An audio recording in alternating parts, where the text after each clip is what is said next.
El tema es régimen fiscal.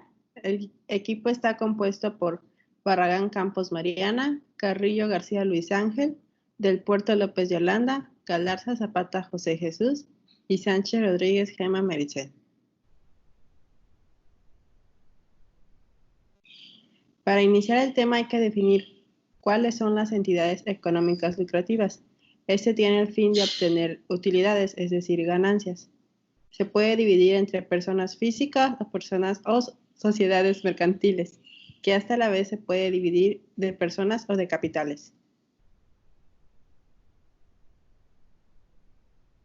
Para definir una persona física es alguien que constituye su propio negocio. Está creado por personas emprendedoras y para efectos fiscales se define como persona física con actividad empresarial. La persona física no tiene socios, es decir, no hay otras personas que contribuyan al negocio. Tiene la autorresponsabilidad con la administración de su negocio y en caso de pedir ayuda, no lo exime de la responsabilidad fiscal.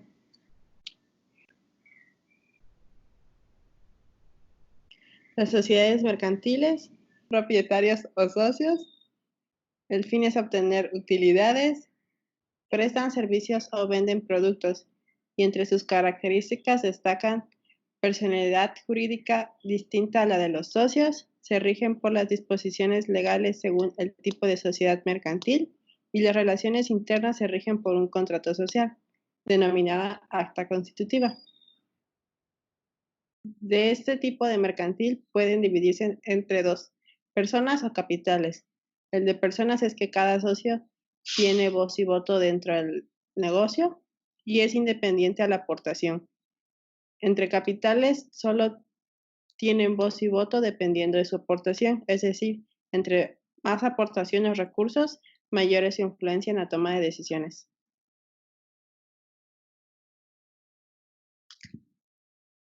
Para dividir tipos de sociedades mercantiles también se pueden dividir en nombre colectivo, es decir, que todos los socios son responsables, igual, ilimitada y solidariamente de las obligaciones de la sociedad.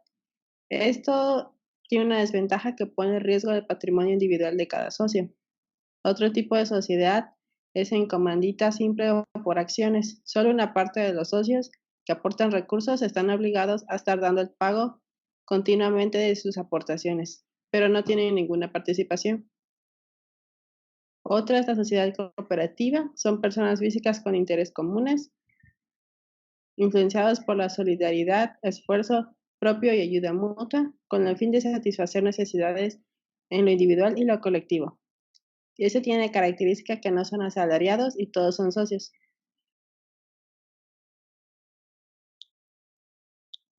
En cuanto a las sociedades mercantiles, se puede dividir en dos secciones, la sociedad de responsabilidad limitada y la sociedad anónima. La primera, los socios están obligados al pago de sus aportaciones. Las partes sociales no pueden estar presentadas por títulos negociables, solo cedibles por la ley.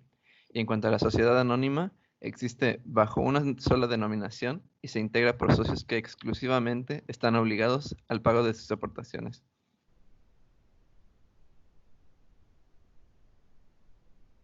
Las características de una sociedad anónima son que es una entidad legal, que es una personalidad jurídica propia e independiente de los socios, participa en contratos, puede tener propiedades a su nombre y puede operar un negocio.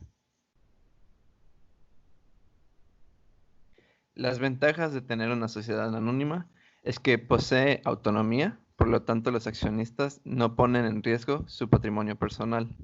Las ventas de acciones, enfermedades o fallecimiento de administradores y accionistas no afectar la operación de la empresa desde el punto de vista legal y fiscal. Y esta sociedad concluye o por decisión de los socios o por intervención del Estado muy excepcionalmente. Las desventajas cuentan con que la regulación y la fiscalización estricta de sus operaciones, el mayor número de informes y declaraciones, cuando colocan acciones en mercados financieros, asumen la responsabilidad de transparentar pública y detalladamente sus operaciones. Requieren una administración más formal debido a la complejidad en cuanto a sus operaciones y la información que debe presentar ante autoridades, accionistas y grupos de intereses involucrados. En cuanto a las obligaciones fiscales y las deducciones, estas toman en cuenta a la persona física con sueldos y salarios, que en esta categoría se incluyen todos los empleados de cualquier nivel y profesión u oficio de base, de confianza o de contrato en instituciones, ya sea pública o privada, cuyos ingresos se deriven única y exclusivamente de salarios pagados por sus patrones. Es decir, tienen una relación de dependencia con su patrón. No expiden recibos de honorarios, pero generalmente reciben una nómina y la mayoría de las empresas deja constancia de cobro, ya sea por firma de nómina o transferencias bancarias. La obligación consiste en el pago de impuestos sobre la renta, cuya tasa varía dependiendo del nivel de ingreso del empleado. Este tipo de régimen fiscal va a permitir ciertas deducciones al hacer declaración de impuestos, como son los honorarios médicos, dentales, enfermeras y de hospitalización del trabajador, de su esposa e hijos o sus padres, también como puede ser la compra o renta de aparatos de rehabilitación, prótesis, análisis y estudios clínicos. Y muy importante son las medicinas solo deducibles cuando el paciente estuvo hospitalizado.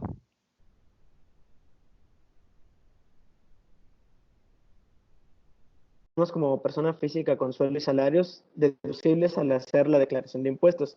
Continuando con las características, tenemos que las primas de seguros de gastos médicos, intereses reales, efectivamente pagados por criterios hipotecarios, donativos no honorarios, no retributivos, que no revelan el porcentaje que estipule la autoridad sobre la base gravable. Además, también las colegiaturas de los hijos, transportes escolares cuando sea obligatorio, y además de que esté incluido en la colegiatura. Y por último, los depósitos a cuentas especiales del ahorro para el retiro, que normalmente son anualmente la Cámara de Diputados aprueba la Ley de Ingresos y Egresos de la Federación. Siguiente.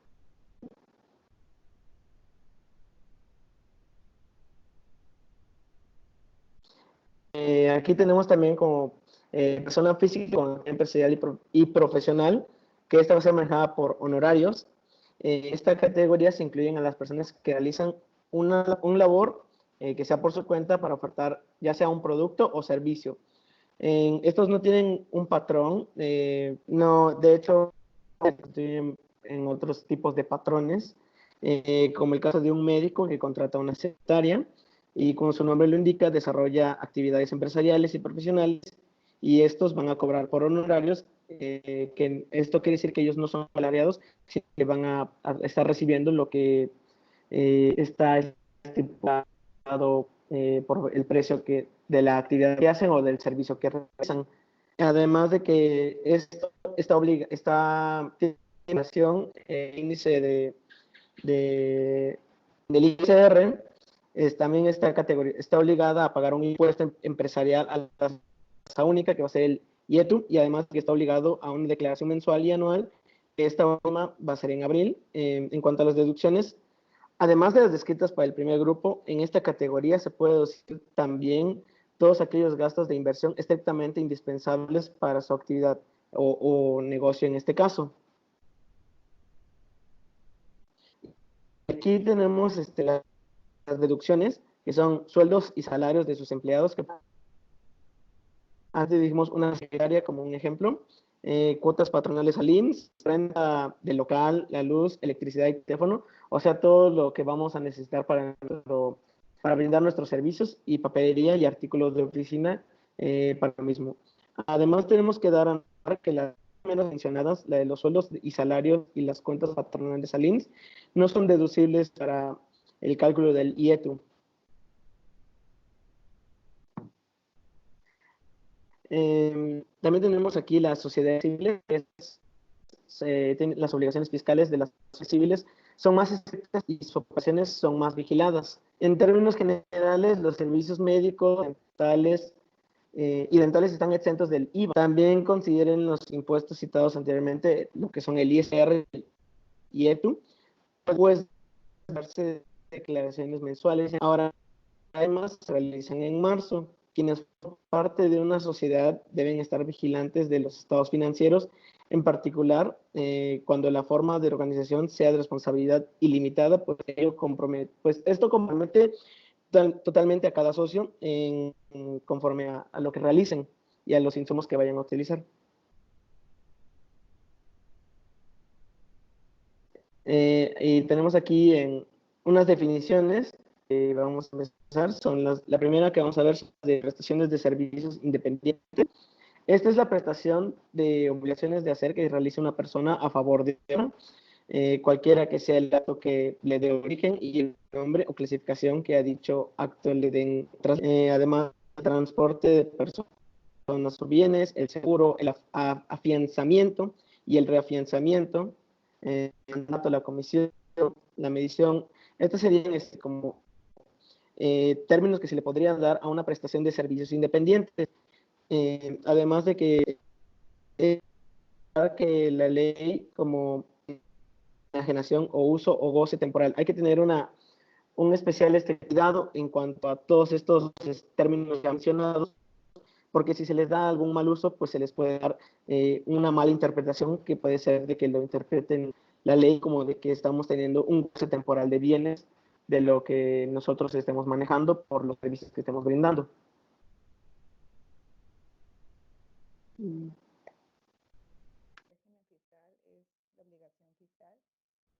es el vínculo jurídico de contenido económico entre una persona física o moral y el Estado que constriñe a esta a realizar el pago de una contribución o impuestos, así como a llevar a cabo acciones o abstenciones consignadas en las leyes fiscales.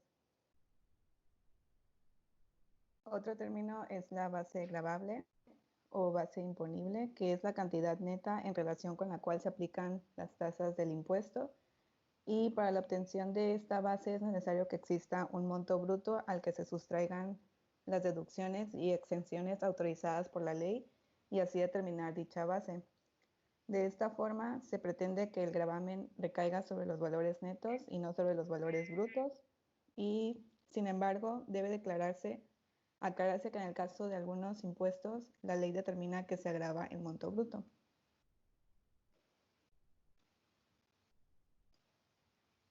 Otro concepto es el ingreso por honorarios, que es la modalidad de pago o remuneración que recibe un profesionista o trabajador independiente que es contratado temporalmente, y lo cual no implica pago de cuotas de tipo sindical ni prestaciones por parte del derecho de antigüedad, ya sea IMSS o ISSSTE.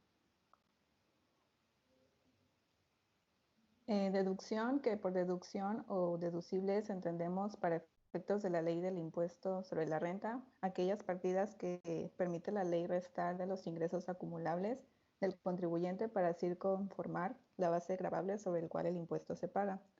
Y los pagos provisionales, que son las entregas a cuenta de un impuesto que realiza el contribuyente en plan provisional, tanto de retenciones, pagos definitivos o de impuesto anual.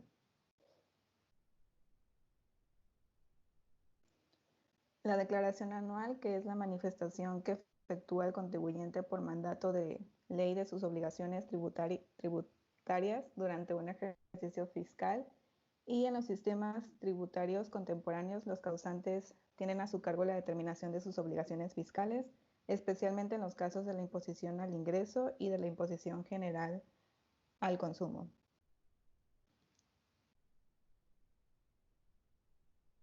La defraudación fiscal, en el Código Fiscal de la Federación, en el artículo 108, se dice que el que comete delito de defraudación fiscal, quien hace uso de engaños o aprovechamiento de errores, omita total o parcialmente el pago de alguna contribución u obtenga un beneficio indebido con perjuicio del fisco federal. Continuando con la definición de evasión y defraudación fiscal, se presume cometido el delito de defraudación cuando existan ingresos o recursos que provengan de operaciones con recursos de procedencia ilícita. Este mismo artículo, hablando del 108, dice que se va a sancionar el delito de defraudación de las siguientes maneras: de 3 meses a 2 años cuando el monto de lo defraudado sea mayor de 1.700.000, con prisión de 2 años a 5 años cuando el monto defraudado exceda el 1.700.000, pero no más de 2.600.000, y con prisión de 3 años a 9 años cuando el monto defraudado sea mayor al anterior. Este mismo artículo menciona que el delito de defraudación fiscal y los previstos en el artículo 109 de este código serán calificados cuando se originen por utilizar documentos falsos, Omitir reiteradamente la expedición de comprobantes por las actividades que se realicen.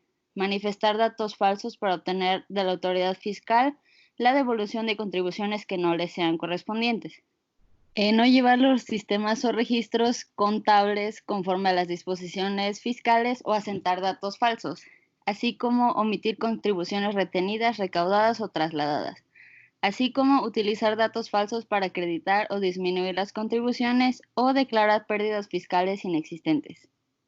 Finalmente, como conclusiones, podemos decir que la responsabilidad de la declaración ante el sistema de administración tributaria, o sea, el SAT, es del contribuyente, o sea, de la persona física o moral. También deben considerarse ciertos impuestos estatales. Y la normatividad relacionada a los impuestos no es estática, lo que quiere decir que cada año la Cámara de Diputados, la Ley de Ingresos y Ley de Egresos de la Federación, como habíamos dicho al principio de esta presentación, modifica el marco normativo. Por lo tanto, si no se revisan estas actualizaciones, se corrige el riesgo de caer en incumplimiento por ignorar dichas disposiciones. Muchas gracias.